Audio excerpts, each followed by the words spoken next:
begin to discuss. Have to stop for a minute and click those.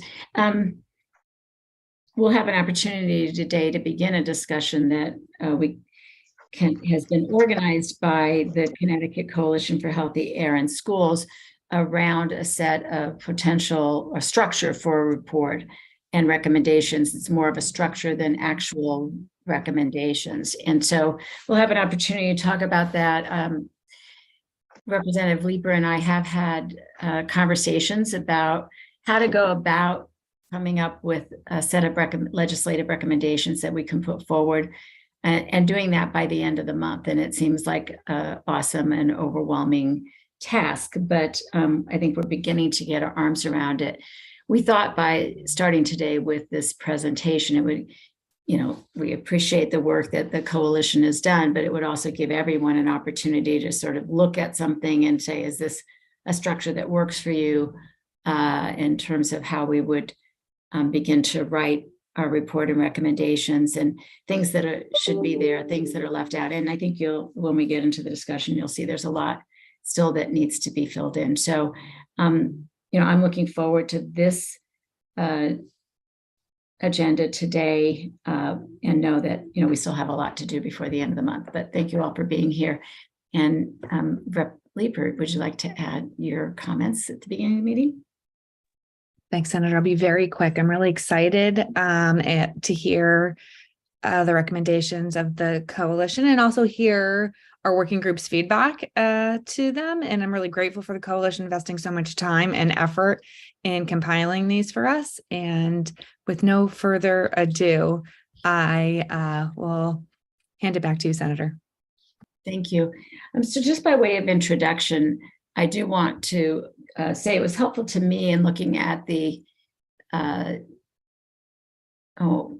sorry, I'm getting a note to mention that we have with us today, I don't see her on the screen, Cameron. Is Karina here? Oh, there you are, Karina. I am. Thank you. Just to let folks know, Karina Hall is joining us today. Karina is an intern from Yale School of Public Health and she's been assigned to me, and I'm very grateful of that. And she will be helping me as we proceed through the next few weeks and throughout the session. So thank you, Karina, for joining us. And thank you for Cameron for reminding me to introduce her.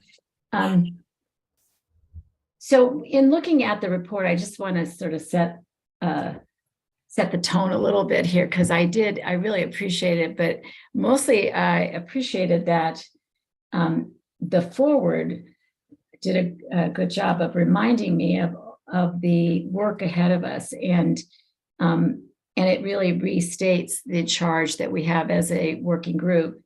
And I think if we just for a moment pause and think about it, we have been asked to, by the statute, we were asked to address 9 points, the ninth being anything else we want to do. So let's narrow it down to the first 8. The 8, very specific areas of concern around air quality in our schools. And so I think as we proceed in reviewing the report and recommendations, we really need to think about whether we're in the next couple of weeks going to be able to be very specific about legislation in each one of these areas. So with that, I don't know if everyone has had a chance to read the document that was sent out yesterday, but it might be helpful if a member of the coalition were to take the lead and just maybe go through each section, very briefly summarize what's in it, and then we can move on to open discussion about it. Happy to do that. Would now be a good time for me to speak? Sure. Thank you.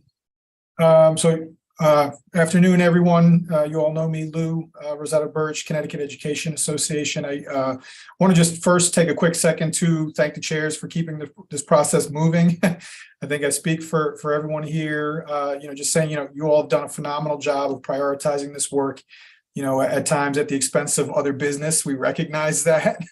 And we appreciate that. Your commitment to the issue, is really clear and greatly appreciated. Also just want to take a second to acknowledge the contributions of several working group members who have helped to get us to this point. The expertise that you all have offered throughout the process has been invaluable. It's been tremendous learning experience for me personally. And so, again, really appreciate the opportunity to put this for you. The document that you all have in front of you is the product of several hours of work and revisions, informed in large part by the contributions of folks that are on this call today, a number of the subject experts that are here on the working group. It also does include, as Senator Kushner mentioned, contributions from the Connecticut Coalition for Healthy Air in Schools, of which several members of this working group have been participating in for the last year, as well as the efforts of certain members of that coalition that have literally been working on this issue for more than 20 years. So in addition to all the hard work that the subject matter experts have included, I think it's also important to acknowledge those advocates that have helped to drive this conversation through the decades. Including Joellen Lawson, Kenny Foscue, Paula Schenk, and several others. And I think it would be appropriate to mention some of those folks in our acknowledgements at the end of this report. And so I don't know if Cameron's able to share the document on his screen, but I want to make sure that everyone is looking at it and walking through it with us. This is a working draft. As I said, we were grateful to be given the opportunity to put this forward for your consideration. We're hopeful that you all will agree that what we've put together here so far is quite detailed, and hopefully we can kind of look at this or some version of this document as a foundation for our final working group report. We tried our best to make it as close to a consensus document as possible, including some of the top line themes from each of the presentations that we've received here, as well as I said, pulling in information from occupational health and safety experts from around the state. So I'll go through this pretty quickly. So as a quick overview, the document outlays the charge established in Public Act 22-118, as Senator Kushner mentioned. We have begun, if you scroll down a bit, to pull together a bit of language to kind of develop a narrative around this issue, in particular establishing the case for healthy indoor air in schools. We talk quite a bit about the potential health and achievement impacts, if you continue to scroll, related to school indoor air quality, including some discussion regarding the disproportionate impacts that we see in our underserved districts. We do think it's critical to emphasize that this is an issue that disproportionately impacts low-income districts and communities of color, but that it also is impacting our rural districts as well. Sometimes we're talking about very small school districts that don't have a humongous tax base and are also dealing with infrastructure issues in the school system. And so if you continue on a little bit further down, we get into looking now at the bottom of page 3. And going into page 4, we have some discussion about mold, dust. We talk a little bit about the school-based asthma reporting that has actually brought in, this is at the bottom of page 4, has given us some really, really helpful data to work with that helps to paint a picture of how this is impacting our students and impacting certain students over others. As we move down, we're at the top of page 5 now. And scrolling through some of that information. We thought it was important to acknowledge that school indoor air quality is not just a function of the properly operating HVAC system, but also includes a multitude of factors related to the indoor school environment that can impact air quality, including structural issues, drainage problems that can lead to mold, pest problems, the use of pesticides and other chemicals of concern in the school environment. And so you can see here at the bottom of page 5, we have kind of set the table for a conversation about chemicals of concern, assuming folks in this group think this makes sense. And we'll continue to flesh this out. As you can see, we just kind of listed VOCs, PFAS, and some other chemicals of concern, flame retardants that are not uncommon in the school environment that need to be, at the very least, acknowledged as a contributing factor to some of the air quality issues that we see. As you move on to the top of page 6, we go on to start a conversation about classroom temperatures, some of the impacts on student achievement, both with respect to extreme high temperatures as well as extreme cold temperatures, where we get into, we're looking at the top of page 7 now. And then we go on to talk as well, to have a conversation about workplace, health and safety, which is obviously a critical component of what we're doing. School indoor air quality obviously impacts students. It also has, really significant impacts, potential impacts on the faculty and staff that spend a significant amount of their professional lives in those school buildings. And so workplace health and safety is a critical component of this conversation.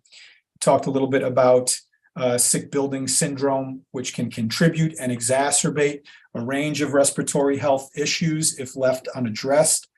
And then here is where, as we scroll down to the top of page 8, we offer up, again, kind of the framework of a conversation about COVID-19 and infection control more broadly. We know that proper ventilation is, critical component of infection control.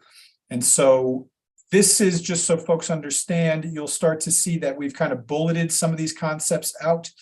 And so we didn't want to get too deep into the weeds on some of this without having further discussion with the members of the working group. But, this clearly needs to be fleshed out a bit. We included some other topics for inclusion, including looking at, the number of occupants in a school building on a daily basis, some of the energy and cost considerations that need to be weighed, workplace health and safety factors, and to have a deeper dive into the role of tools for schools committees, some of the existing labor management, health and safety committees, and the local health departments. How am I doing on time here? It's 2:20. I'll try to wrap this up in the next 5 minutes if that works. So, again, scrolling down a little bit, we talk about IAQ management plans. So we're hopeful that you all will agree that the final report should include a discussion about the need to monitor and address all of these issues as part of a comprehensive approach. And so one of the recommendations that CEA is going to be putting forward would be to develop, a comprehensive school IAQ management plan. And we talked in the report, if you scroll down to on page number 9, we talk a little bit about some of the worker protections, making sure that we include some language acknowledging that faculty and staff who issue complaints or who submit complaints to the school district and to the state would not be subject to retaliation. And so we think that that's really critical, and we provide a little bit of discussion about that. We go on to talk about HVAC maintenance and establishing some of the best practices, which was included in the working group mandate. And so Matthew Cole and some of the others have been extremely helpful in terms of providing. We're about halfway through page 10 now. HVAC repair and remediation priorities. These will also need to get fleshed out, but include a great deal of the the topics that we've discussed here at the working group. And we also, starting at the bottom of page 10, talk a little bit about extreme school heat emergencies, which again, a number of us have flagged as really a priority. We've heard from a number of members of the community, particularly administration, the folks at the local boards of education who have expressed concern regarding the closure of school facilities. However, as you all know, there are a number of schools around the state that actually were not able to reopen after COVID because they did not have adequate ventilation. And so we also know that there are a number of schools across the state that don't have sufficient air conditioning. And, we find it extremely problematic to expect faculty, staff, and students to remain in a classroom when you have, classroom temperatures sometimes over 90 degrees, where we know from talking to our teachers that there is no learning happening in those classrooms. And so we think it makes sense that we include some discussion of what an extreme school heat emergency looks like and exactly what that would entail. So we've recommended developing protocols and contingencies to define what that looks like and figure out exactly what the threshold is that would warrant a temporary closure of school facilities. Obviously, we would want to prioritize steps that keep students in class, whether that be opening windows, putting in, window fans, standalone air conditioning, or the Corsi boxes, DIY HEPA filters that we've heard so much about, provided that this can be done safely and that can effectively reduce the temperature of the learning environment. We think that this can be done by modeling some of these procedures after what districts are already doing for emergency snow days, and acknowledging that part of the concern is that there's a statutorily required number of school days that each district must meet before June 30th. We think it makes sense to offer that, in the event that a temporary school closure becomes necessary, district may utilize remote instruction as a means to meet those attendance requirements. And so, once again, we're talking about a full remote scenario where you would have where those resources would be made available to the student in time for them to be able to get their work done. And so that a teacher furthermore would be able to provide that instruction, without dividing their attention between students. And so, again, just kind of going over this, scanning over this, we talk a little bit about high efficiency HVAC systems. We talk about the enforcement piece, the need to provide a funding stream. We're now on page 12 under programmatic and support and financing, making sure that we're funding the agencies that are going to be tasked with overseeing this process. There's a lot of work that's going to go into that. We need to make sure that we do provide, at least, 1% of the funds, for doing this work to make sure that schools are able to get the assessments and the inspections done that they're required to do by statute.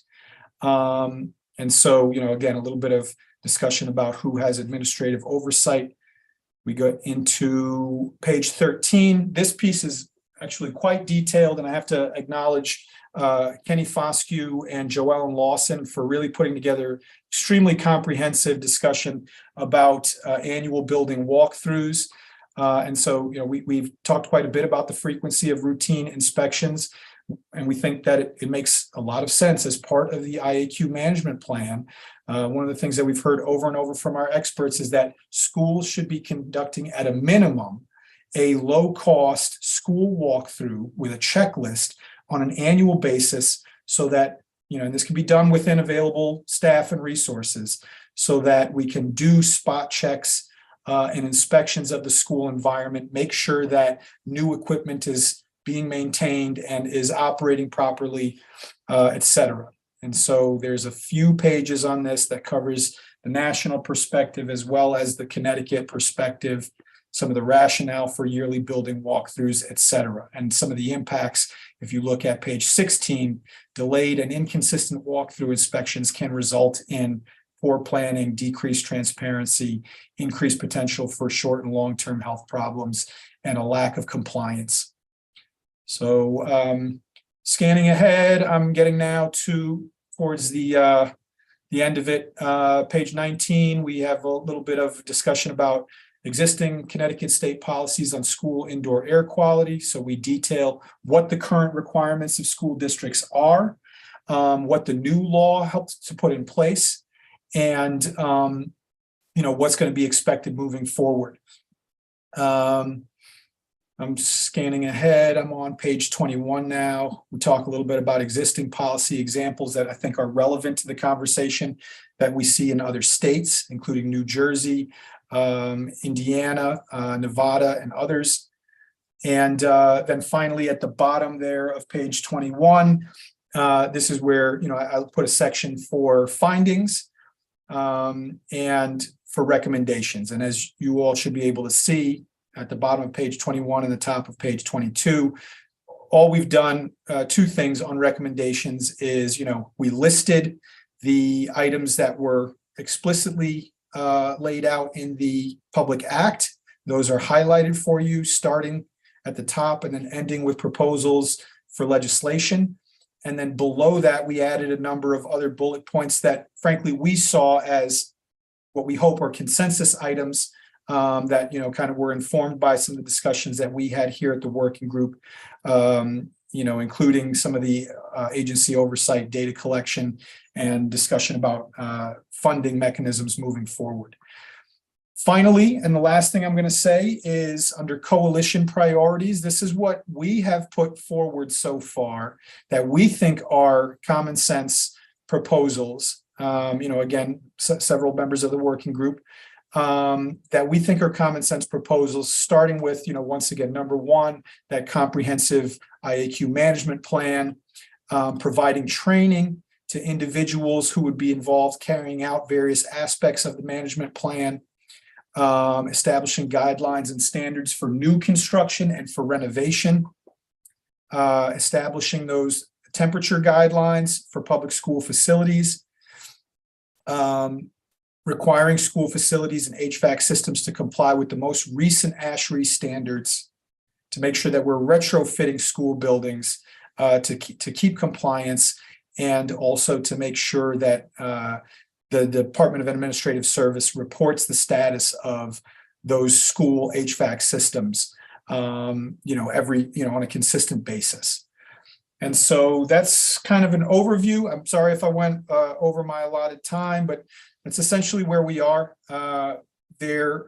What we're hoping you all will do is take some time over the weekend to read through this carefully. And that when we come back together for the next working group meeting, hopefully you all will have begun to give some thoughts to any recommendations that you'd like to incorporate into this. Obviously, we're going to be open to any kind of changes, concerns that folks might have. What we would really, really love to see is if you all, when you start going through this document, there's a number of bullets that need to be fleshed out. And so if everyone in the working group added a sentence or two, wherever their expertise, is appropriate to help us kind of flesh out the narrative and kind of begin and kind of complete some of the discussion around best practices, health, potential health impacts, those kinds of things. We think that this is the beginning of a really, comprehensive view of the issue and some of the recommendations that we need to offer moving forward. So anyway, I'll end it there. Thank you again for giving me a minute, and happy to take any kind of questions that folks might have about the document. Sorry, I was muted. Thank you, Lou. I just want to maybe shift a little bit from, I really appreciate the work you put into this and the explanation of the document that we've all received, but I do want to make sure that working group members also understand that I think this is the opportunity to talk about the framework and structure of a report and recommendations, so that if you think I'd like to sort of to open it up for two different things. One is, do you think there's a better way to structure our report and recommendation, or would you just like to have a chance to think about this and come back with specific recommendations at our next meeting?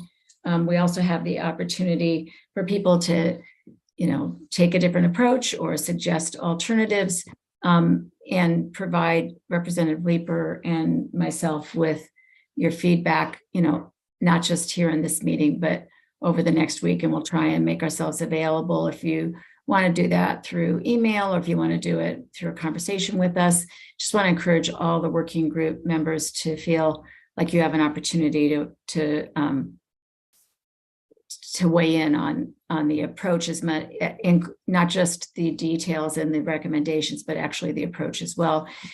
I think Representative Leeper and I have had a fair amount of discussion about this, and I think, we have in our minds some ideas about what we think the recommendations should encompass.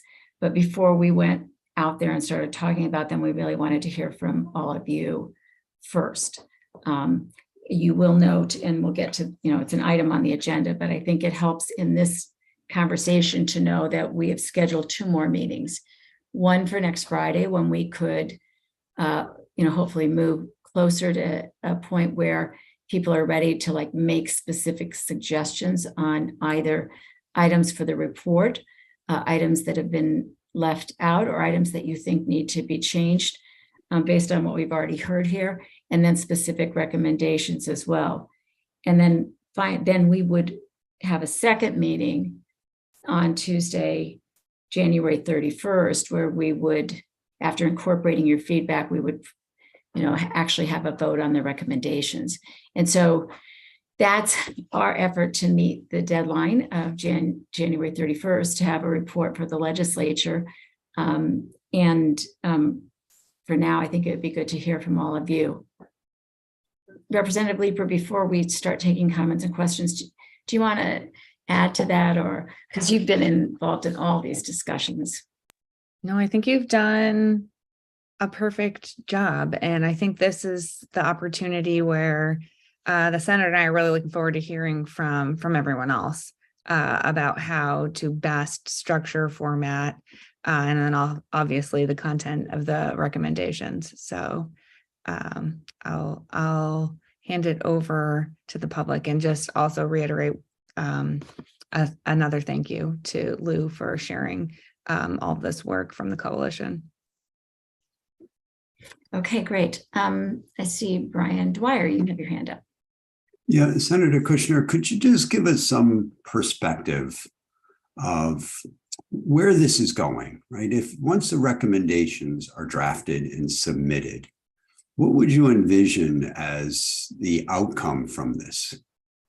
Sure. So we do have a proposed bill that was introduced by myself and Representative Leeper. It's been filed with the clerk and sent to the Education Committee as the Committee of Cognizance. That the title and the purpose of that bill is to adopt in statute the recommendations of the working group on indoor air quality in our public schools. So there's a vehicle there that we put in to make sure that after we agree upon recommendations, that we would ask that there be a public hearing on those recommendations, and that it would move then to, if we can get agreement from the committee, it would be voted out of committee and go forward to the appropriate committees, and then be before the legislature for a vote.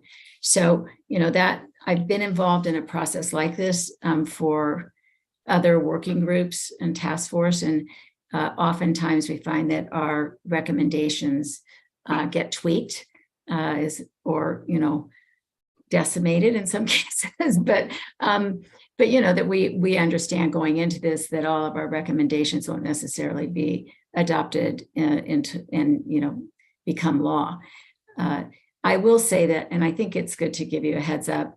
I hope you agree, Representative Leeper, but I think both Representative Leeper and myself, we believe that we've done some really good work here, but that we haven't really had enough time to come up with recommendations in each of the areas that were designated in statute. And some we've done more work than in others. And it really seems to us that, we will most likely want you to consider recommending a continuation of the working group. Because I feel like we still need to there's much more to be done to really be in a position to move a legislative agenda. So just giving you a heads up, I think that's, certainly something that Rep. Leeper and I have already discussed and as one of the recommendations. So was that helpful? Did that answer your question? Yeah, so I guess in the end, our goal would be that the recommendations from the working group be adopted into statute and become requirements for local school districts. Is that fair? Well, I'm not sure I would say it exactly like that, because sometimes a recommendation isn't a requirement, but is a guideline or a best practice. And so it's not necessarily that we're in a position where we're going to say now the schools all have to maintain temperatures between, X and Y. So it wouldn't necessarily be a requirement or a mandate on the schools. It could be, but I think there's a lot of room in terms of the recommendations of how we would approach that. Okay. Very good. Thank you. Thank you. Other questions or comments?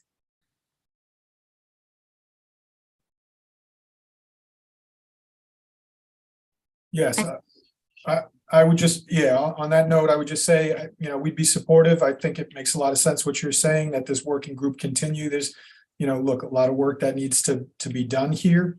We're hopeful that we can get some pieces, particularly the funding piece done this year through the budget.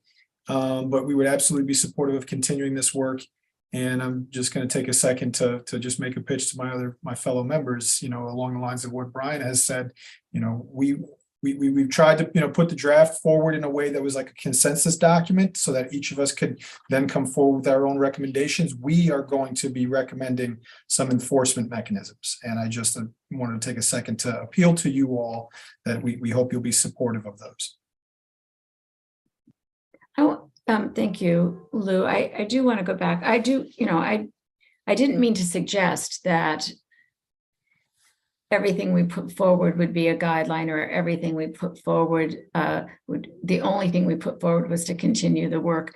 I think we have made some progress, and very clear progress in certain areas here, and have a much better understanding of what steps we could take in this legislative session that would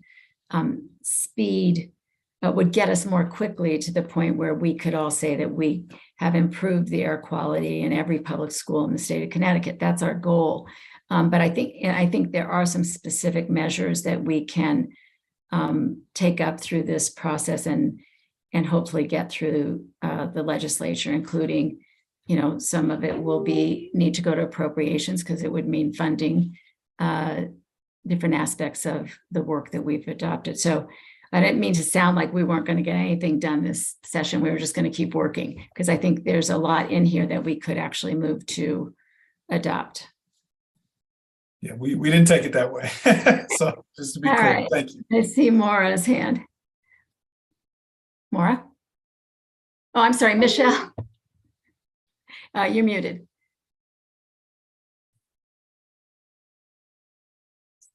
Michelle, you're muted. There. Oh, you went back on mute again. Okay. Okay, sorry, am I there? Yes. First, I just wanted to say I appreciate all the thoughtful comments from the group. I thought what Lou just went over made a lot of sense. It was comprehensive. I think it's important to not get into a mode of checking boxes, like with CO2 or certain values. As the school nurse, when we talk about circulating the air or ventilating the air, I think it's important we're careful about how that happens. Very few pathogens want to live outside the body. They want to go from person to person, but making sure the air isn't circulating towards, people's faces, nose, and mouth. These are some of the things that came to mind for me. And then just thinking about how outdoor air or nature is probably our best air purifier, the screens and opening windows. New England is so unpredictable in that area, but I think that should be part of our recommendations. But I thought it was wonderfully comprehensive. And I think the balance between guidelines and, making sure it happens is going to be a delicate balance, because the schools are stressed. And we know how hard teachers are working. And if we said, open the screens, open the windows, if the temperature is between 68 and 78, who would actually do that? It sounds silly, but everybody's so stressed. So just thinking of some of those practical things But thank you all for your, like I said, it's just been a great group, very competent. And the information that's shared is comprehensive, which, you know, obviously is important. Thank you, Michelle. Other comments or questions? Anne. Hi, I too would like to second my appreciation for all the time and energy that the coalition put into the document. I guess my question as well is next steps. I can imagine us coming up with a document that takes each of the items we were asked to address, deciding whether or not we do in fact have enough consensus to make a proposed recommendation for each of these bullets. And embedded in this document are some very good starting points to address certainly a lot of the HVAC questions, et cetera. Maybe other endpoints are less well fleshed out. My question is, do we, with the document that we produce, are we expected to provide the justification health endpoints, educational outcomes endpoints, and literature that we reviewed to support each of the items? Because I think that's an important component of the work that we might have to do in the next couple of weeks. And I wasn't sure how we move forward to review each bullet and reinforce where we do or don't agree based on a variety of literature endpoints.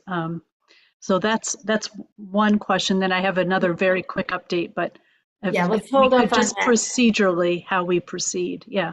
So in terms of how I think we envision this is we do have assistance from our from John Moran, who has been sitting in on these meetings from the Office of Legislative Research. And in terms of a final draft report and recommendations, you know, we would take from all of the suggestions. And again, as you suggested, others have suggested, where we have consensus, that would be incorporated into the final report. In terms of having citations of, you know, the evidence-based citations and data, you know, that's always helpful.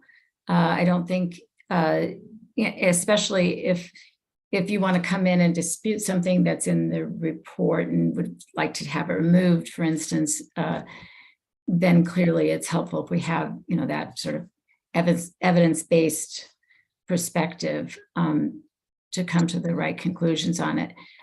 But I think ultimately we would hope for consensus, but we might have to have a majority and a minority view, which is also possible in these instances. And then also, let me just point out, there's another opportunity, you know, whatever we put forward to the legislature, there would likely be another opportunity if it's scheduled for a public hearing, and that would be another opportunity to bring forward evidence. Great. Yeah, I guess my bigger question was just next steps. Do we edit this document or provide comments pulling from this document on each of the 10 items we were asked as a committee to address, to start to pull together a report that looks at all those items specifically? I just didn't know if we were going to all weigh in, how we were going to exchange ideas over the next week or two. I think, and it is really just a week and a half. A week and a half. We are kind of pressured here now. I think it would be most helpful to us if folks could be, so Lou has just offered to make it a shared document, but I really think whether that's people are comfortable with that or have a different mechanism for getting us the feedback, I would hope that early next week you could get us feedback on sections that you think are problematic, need to be changed, or sections you think are strong and need to be included. And then I think ultimately it would be up to us, Representative Leeper and me, to try and get you something to review before next Friday's meeting. Okay. Does that sound right to you, Representative Leeper? And yeah. And It's kind of crunch time. So the sooner you can get us really detailed feedback. Also, I think like, I don't want to speak for you, Senator, but in this forum, if you have specific feedback, I would love to hear it if you have those thoughts formulated now. But if you feel more comfortable sending it to us directly, that's also fine. Oh, no, that makes a lot of sense. I mean, one example is on page 20. It identifies Kenosha as following ASHRAE standards and enforcing standard 62. We don't do that. That's actually, Kenosha doesn't have an indoor air quality standard. So if I were to have that comment, should I direct that to the two of you as I edit or review through, is sort of where I was coming from. I think it would be most helpful if you, yes, directed it toward us, but also Right. if you could copy Lou on that as well, because then, Lou, I think would appreciate the feedback since that he has been in communication with the whole coalition. I think you could, then Lou, we could count on you to share that information. And when we come back together next Friday, we could try and line up those points of agreement or disagreement and have Great. more discussion about it. Great, thanks. Thank you. And what was your second thing? You had a second thing that was quick. That was the second thing. Okay. Good. After the general protocol, just I wanted to make sure that particular piece of information was shared with the group. Thanks. And I do agree with Representative Leeper. If you have feedback for us now, that would be incredibly helpful. So next I see a hand with Ivan. Would you like to go ahead? Yeah. Again, I wanted to, say thank you again for all the hard work putting this together. So I guess I have a few different points. Well, one was, does it make any sense potentially to make this like a shared document? That way, rather than having like everybody kind of email separately like Lou, and it might be easier, if people were kind of working in one space. I mean, obviously there's some problems with that in terms of like everybody working at the same time, but I think there may be some advantages versus I think it might be hard for you guys to also distill if you have a bunch of different reports with like comments on it. So that's just like kind of one thought with this kind of mechanism. I know, Hold on one second. Let me just sure. add Yeah. Cameron, who is here. Cameron Clark is our clerk. And Cameron, is this a document? Could you make this into a shared document with editing privileges for the working group members? Certainly I can, yeah. Because I don't think then it's hard for everybody to work at the same time. People's comments are then attributed to the person who signed in. So I think that would be great. And then I'm not suggesting that document then becomes the final document, but I think you're right. For purposes of giving feedback, specific feedback, it will help us move in that direction. So thank you. But go ahead now. I interrupted you. Oh, no, that's perfect. It's probably better you interrupt me and then let me go off on too many things. So yeah, and when, another arrow, I'm going to point back at Ian Brecker. So certainly, like, I think we had some questions about, for instance, in the report, the actual measures that are used. I think we certainly have some questions kind of about ones like, like carbon dioxide. I think that's a little bit of an issue. And I would also add one thing we didn't really, I don't think, talk about too much, was essentially, we probably might also want to look at like kind of background measures and rates in the communities, because that might give us a better sense of like, having a baseline when we're looking at kind of indoor air.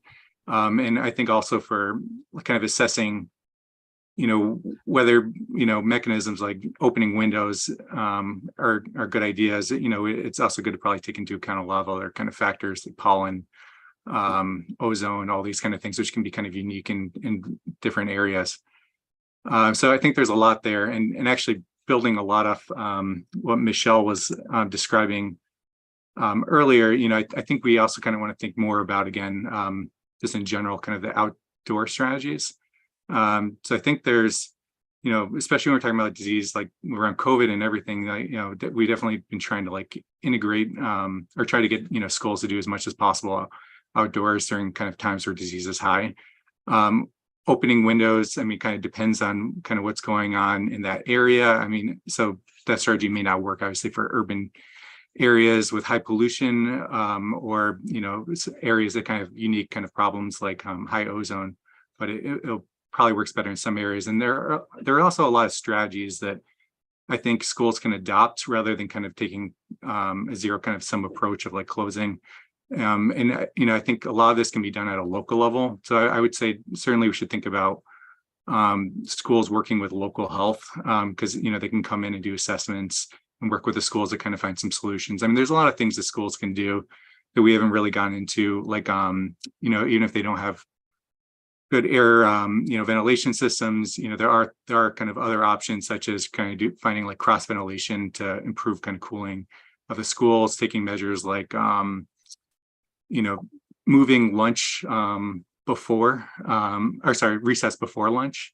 That's something that's done in a lot of southern states and it's becoming more popular. Kind of getting for a lot of reasons. For one, kids are, I think, a little bit better behaved according to reports I've heard, but also, the more common things that we've been focusing on, like such as, kids being outdoors when it's a little bit cooler. There are a lot of strategies outdoors too that can be used, such as, having more, like trees around kind of play areas, or, you can get canopies for $20 to kind of cover some of the hotter areas in the playground.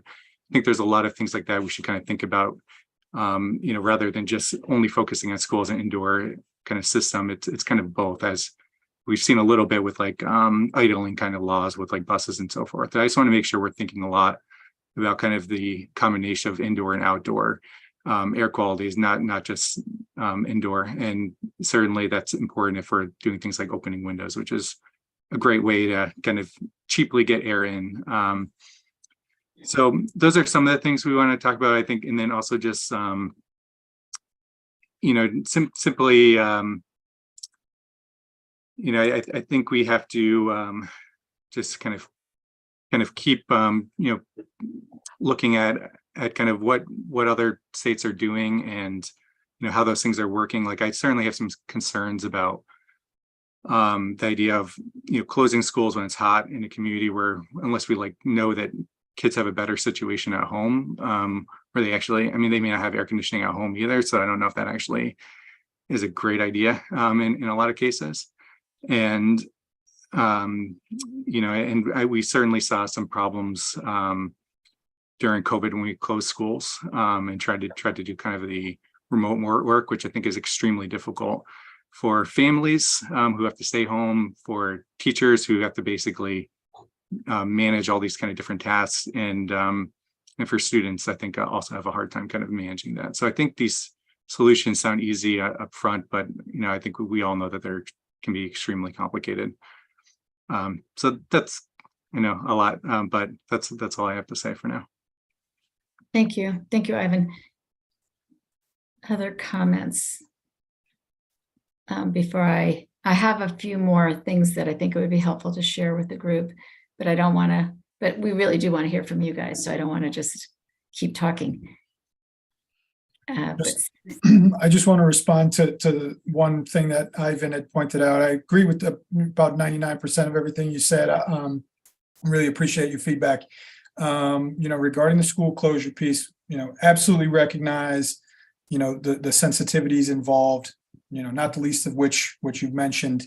In terms of there are absolutely drawbacks to having to close a school facility. We recognize that. And I think we all are in agreement that whenever possible, we want to keep kids in school. We want to keep the day going. But at the same time, I think that I really want to caution against, some folks might be inclined to say, let's, we don't want to have a conversation about school closure. Let's take that piece out. I think it has to be part of the conversation. We talked a lot about contingencies and interim steps that classes can take. But I have to be frank with you, representing the teachers that are in these classrooms doing this work, and I can let Joni speak to this as well, that much of what we're talking about in terms of contingencies, whether it be moving students around, opening windows, what have you, this is what's being done now, Ivan.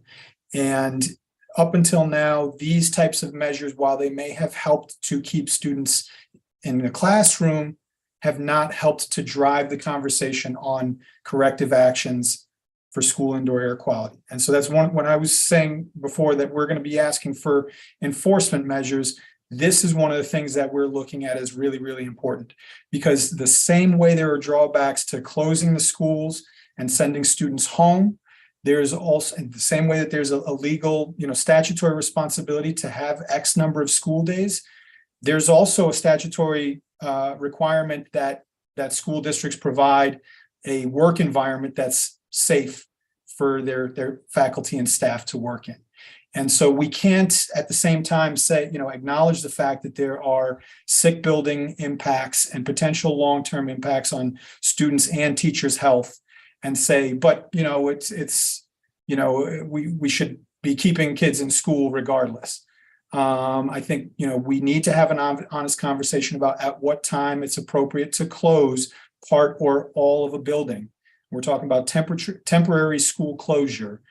And again, without that, I think that to a certain extent, much of what we have done, the time and resources that we put into this conversation, will end up with the same kind of outcome, which is requirements on schools that are not being met, and corrective actions that have been identified but that have not been implemented. So I think that's an important part, and I want to make sure that if it doesn't end up part of the conversation, that we at the very least are going to include that in the minority report.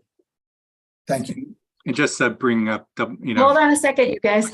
I love facilitating a conversation, but now we're having folks jump in. And so I would appreciate it if you both, and if everyone would wait to be called on by the chair.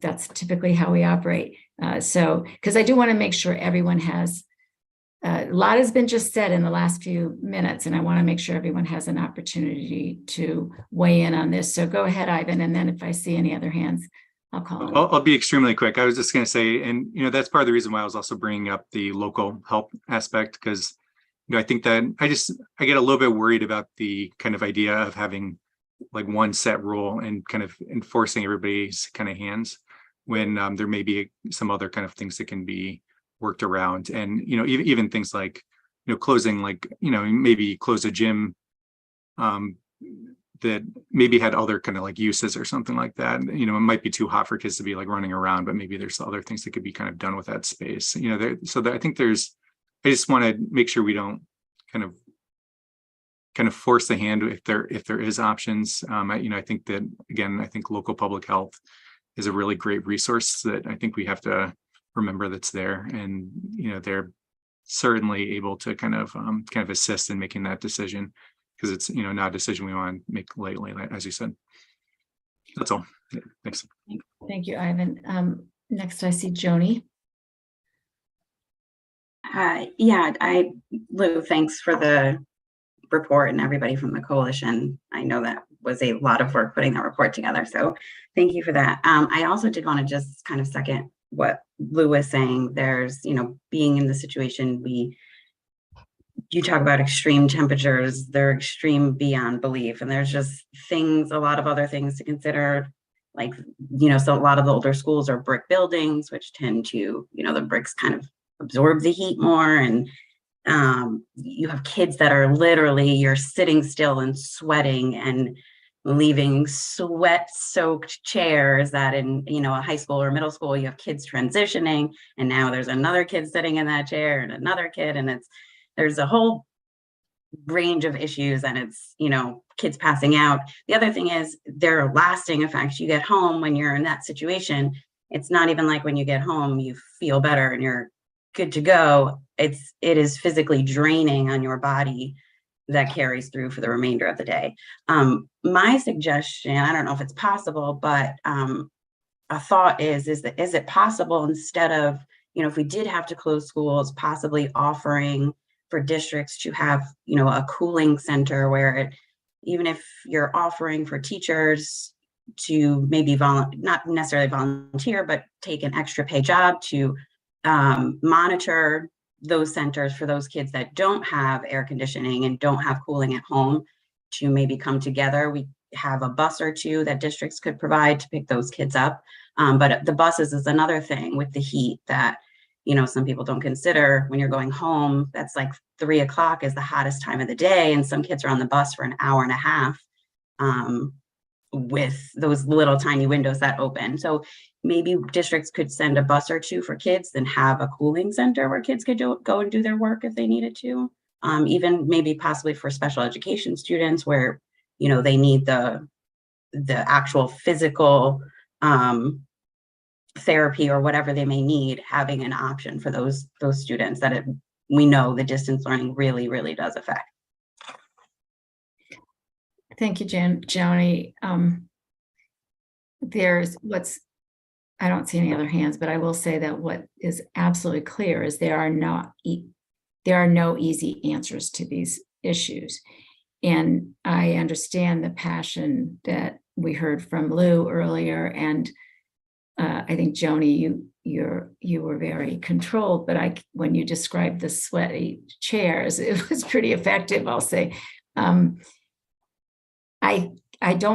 I'm not convinced that we're going to be able to come up with my majority recommendations on these issues in a week and a half or less than 2 weeks. That's partly why I think Rep. Leeper and I felt like we needed to continue this work. I do think I'm hoping, and I want to ask all of you, from things we've already heard in this working group, it appears that really the best solution is to fix HVAC systems in our schools.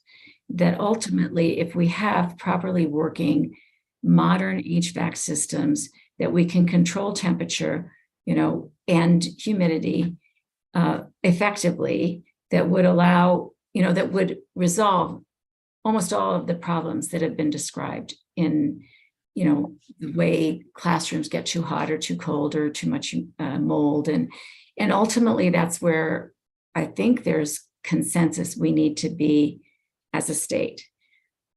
The whole, you know, what holds us back is the funding and the cost of doing this.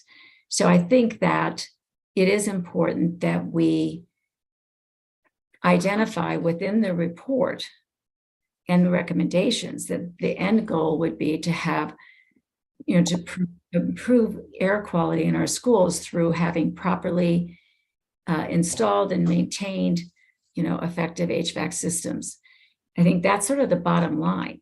When we had these discussions last year, and the reason why there is a working group, we recognize that it's very hard as a state for us to move that process without having a good assessment of where are the priorities. And it's so uneven across the state in terms of which districts have air conditioning, which districts don't, which districts have the money to go forward with air conditioning, which districts don't.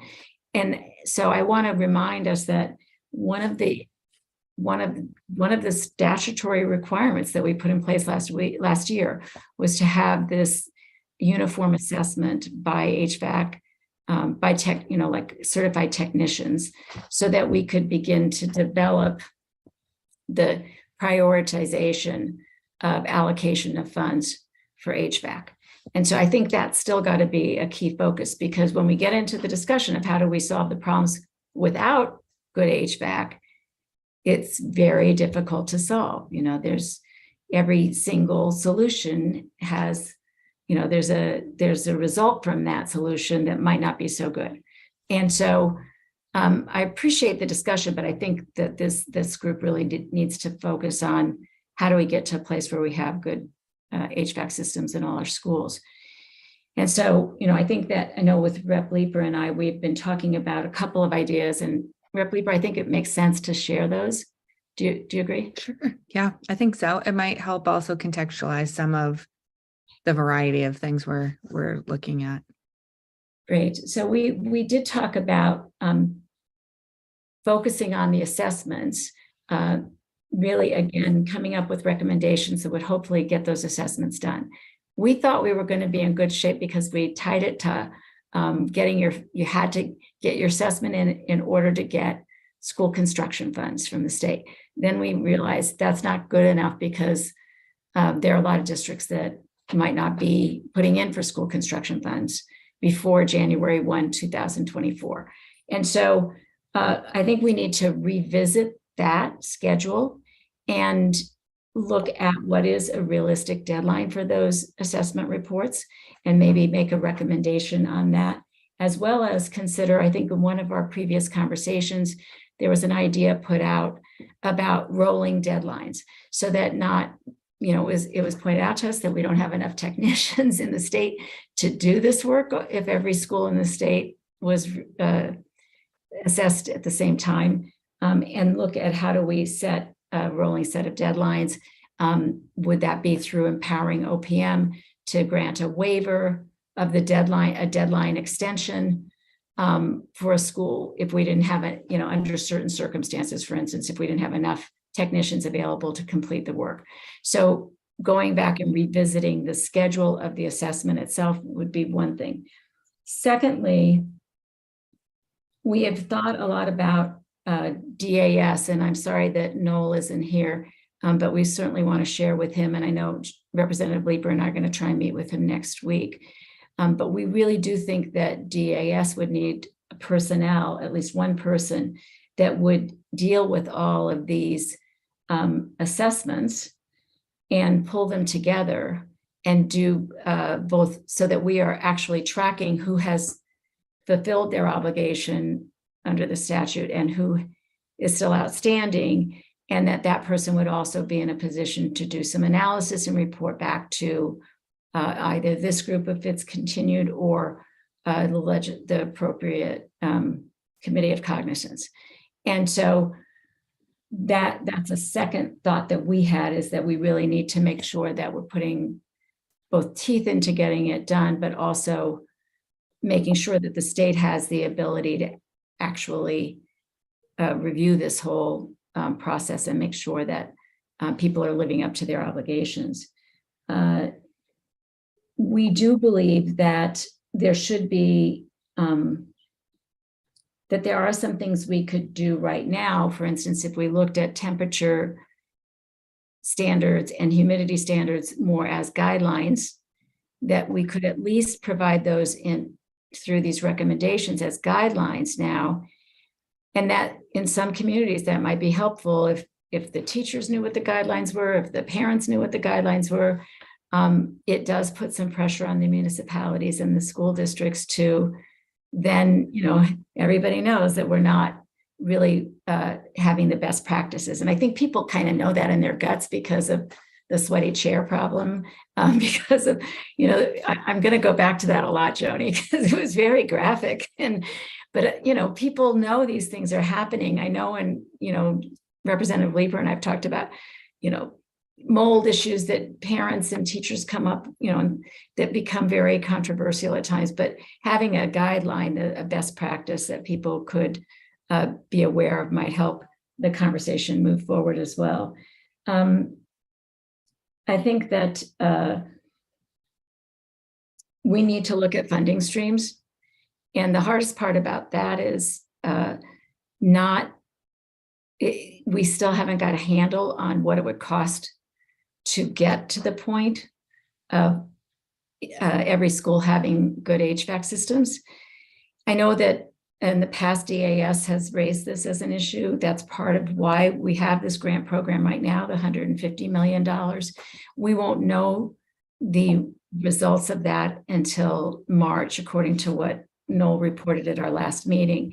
And so, I don't know that we can at this moment project what it would cost across the state, but that is something I think we want as a goal, to really be able to put a dollar amount on it and then find funding streams through the budget process that would help us get to that point. On that specific point, I believe Cameron sent out to all of you a document that had to do with ARPA and ESSER funds. Did everybody get that today?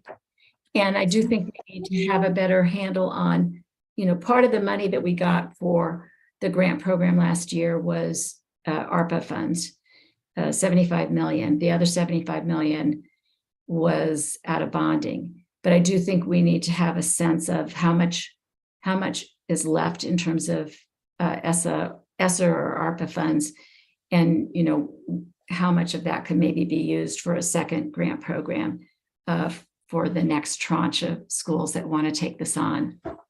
And then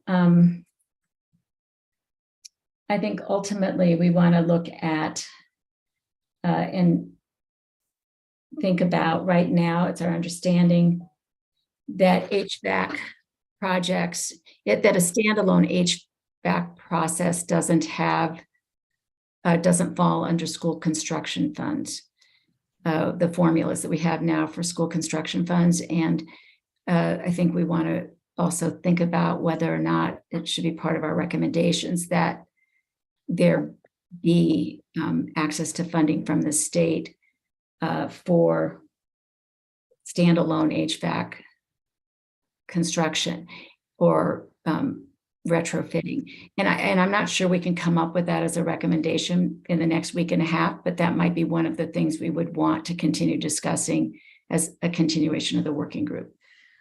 So I've hit on a number of these, and I'm just reading from scribbled notes, not from I wasn't really planning to do this today, but it just seemed like to get this stuff out before you now, so you can all think about it for the next meeting that we have, or for any recommendations that it might stimulate your thinking about, where we're hopeful that this was, I hope this helps. And Representative Leeper, did I leave anything out that you recall from our last conversation?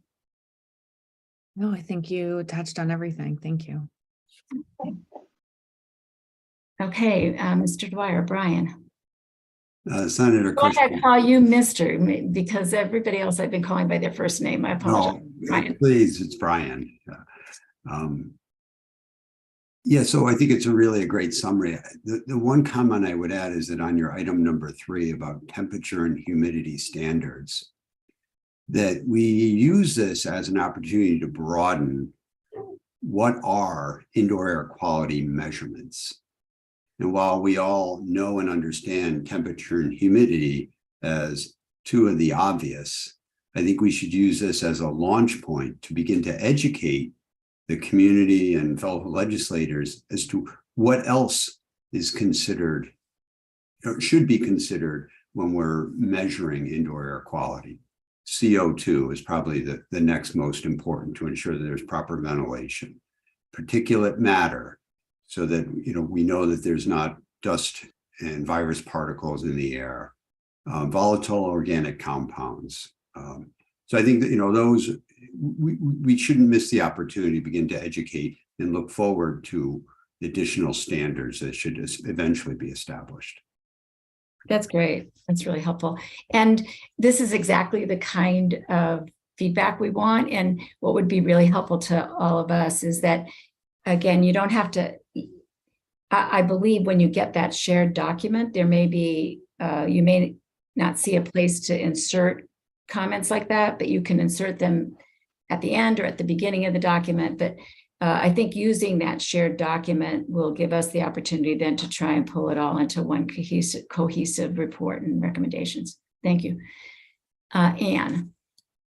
Yep. No, so I will just respond to the most recent comment. As I have in the past, I really am very concerned about promoting the measurement, continuous measurement, which is in the document of CO2, VOCs, particulate.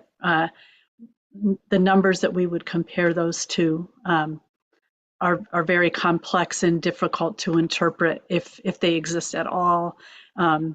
And so I will be commenting in the document about my concern with promoting that as an approach. Could you elaborate a little bit for us now? And remind us, I know you've talked about it in the past, but there's so much that's out there, but could you go into a little more depth so we can think about it? Sure. So carbon dioxide is a component of exhaled breath. So it's a good thing that we have carbon dioxide in the indoor environment. It is a surrogate and has been used as a surrogate for ventilation efficiencies in some settings, because if our exhaled breath builds up in a setting, it's an indication that maybe other contaminants we can't measure as well are similarly building up, maybe they COVID virus or a volatile organic compound that's being released from new furnishings, et cetera. The problem is that those numbers are hard to interpret because they depend on occupancy, on time of day, on the type of systems. I've been in rooms with very reassuring CO2 levels that have no problems that suggests that there's no problem, but that room actually has only 2 people in it. So therefore, you might want to do a more qualitative assessment, as I think has been really robustly defended, of how is outdoor air coming into the space, are the dampers open, et cetera, and really understand that system before you interpret those numbers as reassuring or not.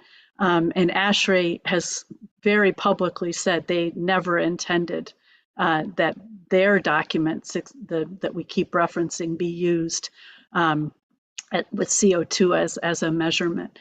And then the other numbers, volatile organics, et cetera, there are certainly environmental recommendations. ASHRAE has some numbers as well, but as far as human health and OSHA limits that where I'm most familiar with, there isn't a good number for us to use. So if we get data, you always want to know how will we use this data.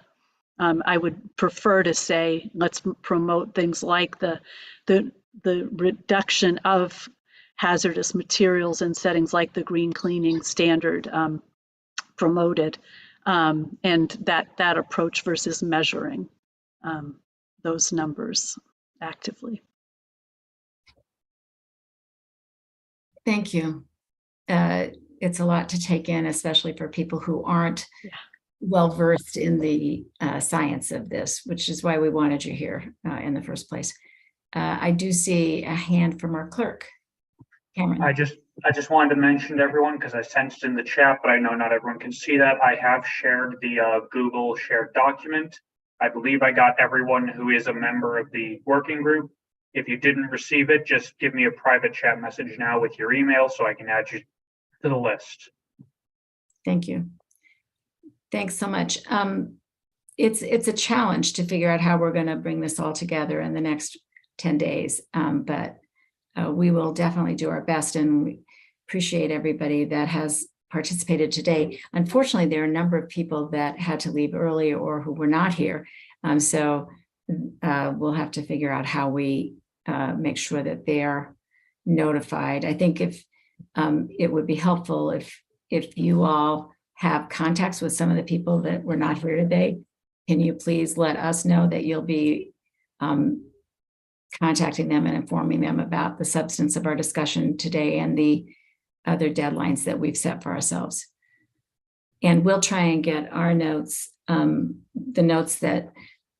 the scribbles that I have on my piece of paper that Representative Leeper and I put together, we'll try and get those out to you as well in a better form so you can actually look at those and read them. We may send them separately as a separate document and not just as an insert on the shared document, so that you can, each of you, think about how they might fit into the final report and recommendations. Anything else? Okay. All right, I don't see any other hands. We already announced that we have put forward that we meet next Friday at 11 a.m. I know that might be challenging for you, Joni, because I know you are an active school teacher. I hope that works for you, because we tried to find out before we put out the agenda, but. Yeah, I got the official approval today for both dates. Great, that's wonderful, because we wanted to make sure everyone could participate. If anyone has a problem with that timeline, please let us know, because your voices are all important. So, Representative Leeper. Just want to quickly apologize that I'm going to have to jump off early. And just thank everyone for all your really thoughtful contributions. I know this has been incredibly challenging problem to overcome. So I've been so grateful for everyone's expertise and dedication to helping us tackle it. Thank you. And I'll see everybody next week, of course. Thank you. Thank you, Rep. Leeper. And I see a hand. I think that's a hand that you'd like to speak, Lou. Just one suggestion, since we're talking about calendar items moving forward, something for your consideration is perhaps a happy hour or something celebratory would be appropriate for once we finish our final report and make our recommendations for this year. It'd be nice to be able to get together with you all and you know, over an adult beverage and just you know, appreciate the work that we've done. So It is. Food for thought. I think it's a great idea. We'll see if we can make that happen. It is one of the advantages of operating remotely as we have, is that it really does make it easier for people to participate. It's so much harder to find a date and time when everyone can be in person. But on the other hand, it is the downside of it is we don't get to know each other as well as we might if we were all in the same room. So I think that's a great idea, Lou. And I'm not ready yet to celebrate because I feel like there's still too much work ahead of us. and I'm feeling too nervous about our ability to get it done on time. And then we wouldn't want to celebrate our failure to get it done. So I'm glad you're being the optimist, and hopefully we can bring everybody together at maybe, I don't know about where yet, but maybe at the LOB if nowhere else. So, but it is, I do agree with Representative Leeper. For me, it's been a real privilege to be part of this and to work with all of you. So I don't want to start making speeches yet because we are definitely not done yet. We still have a lot to do. But are there any other comments for today? If not, then we will see you all a week from today at 11 a.m. Thanks so much.